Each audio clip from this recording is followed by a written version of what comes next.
નામ બાબાખાન ભાભી, મુસ્લિમ સંગઠન પ્રમુખ MIM સહમતી ગુજરાત અને ભીમસેના પ્રમુખ મહેસાણા. આ આજના પહેલા કડીમાં જે બે ત્રણ દિવસ પહેલા જે બનાવ બન્યો હતો, જે અસામાજિક તત્વોએ એ મતલબ હપ્તા માંગતા હતા, હપ્તા ના આલ્યા, તેના પર પગ ભાગી નાખ્યા અમારે કડી તાલુકાના આપણા મીરાદાસ ગામમાં. એના અનુસંધાનમાં અમે કલેક્ટર સાહેબને આવ્યા કે જે લોકોએ જે નામ છે એમાં રવિ અમરતભાઈ રબારી ગામ કરશનપુર, બીજો વિપુલભાઈ રબારી ગામ કરશનપુર અને જલાસર, અને લાભુ રબારી અને જે કડી વડાલીનું બરોબર, અને એક લાલભાઈ રબારી.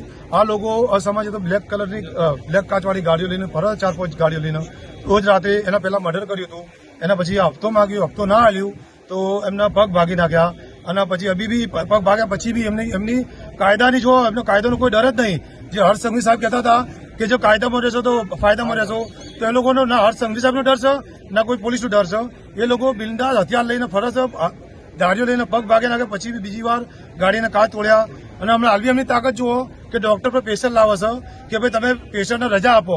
એટલે આ કાયદાના સંવિધાનના ખિલાફ આપણે હું રજૂઆત કરું છું હર્ષ સંઘવી સાહેબને ઓર SP સાહેબને અને કલેક્ટર સાહેબને કે આ લોકો પર ગુજકો કલમ લગાવો. જે બ્લેક મની બ્લેક રૂપિયાથી જે એ લોકોને મિલકત બસાઈ છે, એ લોકોને મિલકત બુલડોઝર ફેરાવો. આ બુલડોઝર કઈ એક સમુદાય પર નહીં. આ બુલડોઝર ગુજરાતમાં કોઈ બી કાયદો હાથમાં લેશે એના ઉપર બધા પર બુલડોઝર ફરાવો, તો જ આપણો કાયદાથી લોકો ડરશે. હું નવા GDC આપણે IG બનાવ્યા છે, એમના બી રજૂઆત કરું છું કે તમે આવા લોકો પર કડકમાં કડક કાર્યવાહી કરો અને આવા લોકોનો પણ એવી એક્શન લો કે બીજી વાર કોઈ કાયદો હાથમાં ના લે. એમના લોકોનું મકાન તોડો, જે બ્લેક મનીથી મકાન બનાવેલા છે અને જે હપ્તા માંગે છે એ હપ્તા બંધ થાય. અને આ એવી રજૂઆત અમે કરી ભીમસેના અમે અને અમારા મિત્રએ. આજે જે આદરજ ગામની અંદર જે ઘટના બની, જે આદરજ ગામની અંદર મેળાદરજ ગામની અંદર જે ઘટના બની, એની અંદર જે રબારી સમાજના જે લુખ્ખા તત્વો કહેવામાં આવે, આવા લોકોને સરકારે પાઠ ભણાવવા જોઈએ. આ લોકો 302 ના આરોપી છે, છતાં પણ ખુલ્લે આમ રાત્રે કાળી બ્લેક કલરની ગાડીઓ લઈ અને રાતે ફરે છે અને આવતી જતી જનતાને હેરાન કરે છે, હપ્તા માગે છે, હપ્તા નથી આલતા. તો આજે આદરજ ગામના સલીમભાઈએ જયારે હપ્તો માગ્યો ત્યારે સલીમભાઈએ હપ્તો ના આલ્યો તો એમના બંને પગ ભાગી નાખ્યા. અને બીજા કોઈ પણ આ રીતે કામ કરે છે તો એમને મારઝૂડ કરે છે. તો જેથી કરીને હું સરકારને અને પોલીસ પ્રશાસનને કહેવા માંગુ છું કે આવા લુખ્ખા તત્વોને કાયદેસરના પાઠ ભણાવો.